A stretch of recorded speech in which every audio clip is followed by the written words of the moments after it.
The unity in our caucus has been our strength, and it will continue stronger than ever in the 116th Congress. When we stood here 2 years ago, we faced a daunting electoral map, the worst in decades. And we faced difficult questions about how best to serve the people with such an unconventional president in the White House. 2 years later, let's take stock.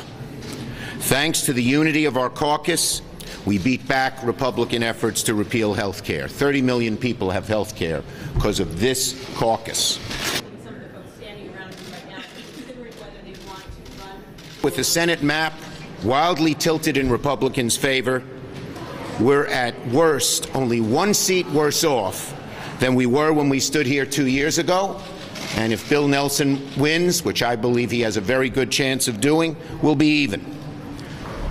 When all the votes are counted in Florida, we could be just where we started at the beginning of the 115th Congress, with 48 members, even facing the worst map that we've ever had. The conversations maybe had with the House, what are his thoughts on it? Rather than paying lip service to the idea of draining the swamp, which is all Republicans have done, they paid lip service and made it worse, led by President Trump making it worse. We are going to fight hard to clean this swamp.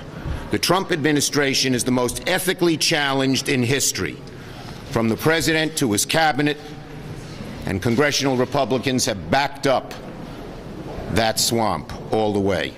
We're going to fight for real reforms to loosen the grip of special interests in Washington and to let everybody vote. Everybody.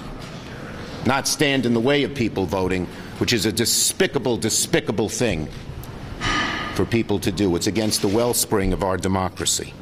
Bill Nelson is strong as could be.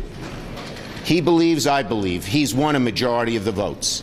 And as long as they're counted, he will continue being senator from Florida. President Trump and Governor Scott have just lied. They've said there's fraud when their own Republican officials in Florida have said there's no fraud. They're trying to shut down the election because they're afraid of the consequences if they don't. In other words, a Nelson victory. We want to make sure that the acting Attorney General does not interfere with the Mueller investigation, and we believe our Republican colleagues will join us.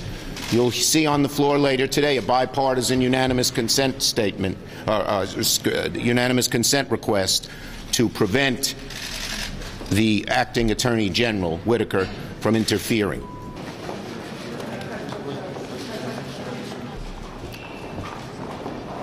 Well, hello, everyone. We're confident we're going to have 53 Republican senators to set the agenda next year. To continue, obviously, with our top priority, which is the confirmation of lifetime appointments to the judiciary. And, you know, we have divided government often in this country. We've had divided government more often than not since World War II. So I'll be talking to Speaker Pelosi and House Democrats about what we can do together. There are a lot of things that we do together already that I know we're not terribly newsworthy to most of you, but we think is important for the country, and we'll be looking for ways, now that we have divided government again, to make some progress for the country. Harassment rules in the House and in the Senate has languished all year. Are you?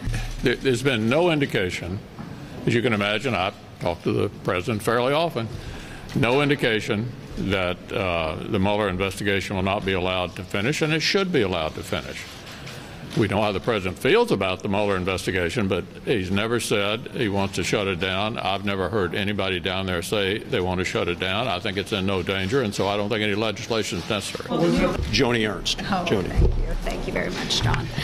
Thank you, everyone. It is a great honor for me to join this tremendous leadership team as the Republican Conference Vice Chair.